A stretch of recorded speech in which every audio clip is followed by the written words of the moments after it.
জামাতের আমিরের বাসায়, সরকারি বাসায় একটা চিত্র প্রদর্শনী হয়েছে। ওখানে শেখ মুজিবের 7ই মার্চের ভাষণ আছে, কিন্তু মুক্তিযুদ্ধের যিনি ঘোষণা দিলেন, স্বাধীনতার যিনি ঘোষণা দিলেন, তার কোনো ছবি নাই, তার কোনো কথা নাই, তার কোনো পোস্টার নাই। কেউ কেউ প্রশ্ন তুলেছেন এখানে শেখ মুজিবের 7 মার্চের ভাষণ আছে, জিয়াউর রহমান সাহেবের 26 মার্চের স্বাধীনতার ঘোষণা নেই কেন? উনি তো অটোক্রেট শাসক ছিলেন না, তো ওনারটা এই জন্যই তো আমরা আনি।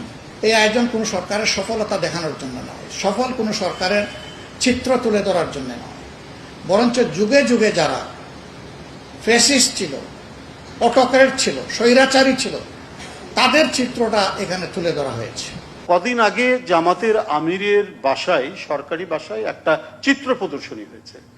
ওখানে শেখ মুজিবের 7ই মার্চের ভাষণ আছে, ওখানে মুক্তিযুদ্ধের বিভিন্ন চিত্র আছে, জুলাইয়ের বিভিন্ন চিত্র আছে, কিন্তু মুক্তিযুদ্ধের যিনি ঘোষণা দিলেন, স্বাধীনতার যিনি ঘোষণা দিলেন, তার কোনো ছবি নাই, তার কোনো কথা নাই, তার কোনো পোস্টার নাই। এটা তো খুবই তাৎপর্যপূর্ণ, এটা ভীষণ তাৎপর্যপূর্ণ। কেন? আমাদের কাছে তো মানে এই বিষয়টা খুবই একটা জটিল মনে হচ্ছে না, তবে একটা রহস্যজনক মনে হচ্ছে। যে ঘটনা কি, ওখানে মুক্তিযুদ্ধের এক অনন্য বংশীবাদক যিনি স্বাধীনতার ঘোষণা দিলেন, তার কোনো কথা নাই, তার কোনো ছবি নাই। এটা অত্যন্ত মানে এটা খুব গভীরে বিশ্লেষণের ইয়ে নেই।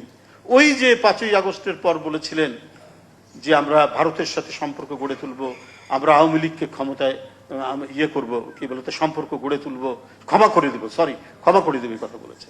সেটার কি মানে একটা এক্সটেনশন নাকি এটা? আমরা সবসময় বলেছি বিদেশে আমাদের বন্ধু আছে, আমাদের দল থেকে বলেছে, সরকারের পক্ষ থেকে বলেছে, কখনো আমরা বাইরে আমাদের প্রভু আছে এটা বলিনি। বেগম খালেদা জিয়াও বলেননি, তারেক রহমান সাহেবও বলেননি। এই আয়োজন কোনো সরকারের সফলতা দেখানোর জন্য নয়, সফল কোনো সরকারের চিত্র তুলে ধরার জন্য নয়, বরঞ্চ যুগে যুগে যারা ফ্যাসিস্ট ছিল, অটোক্রেট ছিল, স্বৈরাচারী ছিল, তাদের চিত্রটা এখানে তুলে ধরা হয়েছে। আর জনগণ তখন কিভাবে নিগৃহীত হয়েছিল, অত্যাচারিত হয়েছিল, সেইটা এখানে তুলে ধরা হয়েছে। এত কিছুর পরে আমাদের প্রত্যাশা কি? জাতির প্রত্যাশা কি? শহীদদের প্রত্যাশা কি? শহীদ পরিবারের প্রত্যাশা কি? এগুলা তুলে ধরার জন্য মূলত আমাদের এই আয়োজন। কেউ কেউ প্রশ্ন তুলেছেন এখানে শেখ মুজিবের 7 মার্চের ভাষণ আছে, জিয়াউর রহমান সাহেবের 26 মার্চের স্বাধীনতার ঘোষণা নেই কেন? উনি তো অটোক্রেট শাসক ছিলেন না, তো ওনারটা এই জন্যই তো আমরা আনি। যারা কর্তৃত্ববাদী ছিল, যারা আগ্রাসী ছিল, জুলুমবাজ ছিল, আমরা তাদেরকে এখানে তুলে নিয়েছি। এখানে দেখবেন আইয়ুব খান, ইয়া খান সবাই আছে, কিন্তু কেউ বাদ পড়ে নেই। ইতিহাসের ধারাবাহিকতা তুলে আনা হয়েছে। আবার বেগম জিয়া যে মুক্তি পেয়েছেন ন্যায্যতার ভিত্তিতে, সেটাও এখানে আমাদের ডকুমেন্টারিতে তুলে আনা হয়েছে। ইতিহাসে যার যে কল্যাণকর অবদান আছে, সবগুলোর প্রতি আমরা গভীর শ্রদ্ধাশীল, আমরা নির্মোহ। এই ব্যাপারে আমরা অবশ্যই বাস্তববাদী।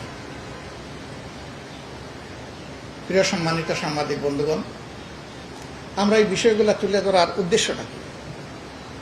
উদ্দেশ্য হচ্ছে যাদের উপর জাতির এখন দায়িত্ব আছে, তারা যেন তাদের দায়িত্বকে উপলব্ধি করেন এবং জাতির প্রত্যাশার আলোকে যেন দেশ পরিচালনা করেন।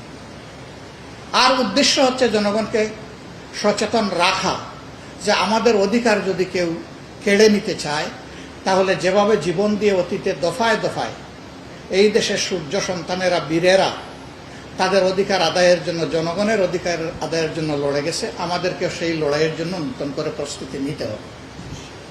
আমাদের আয়োজনের এটাই বার্তা। আপনারা এসেছেন, জুলাই শেষ হয়। আমাদের বার্তা হচ্ছে যেহেতু জুলাইয়ের আকাঙ্ক্ষা পূরণ হয়নি, কাজেই জুলাই শেষ হয়নি।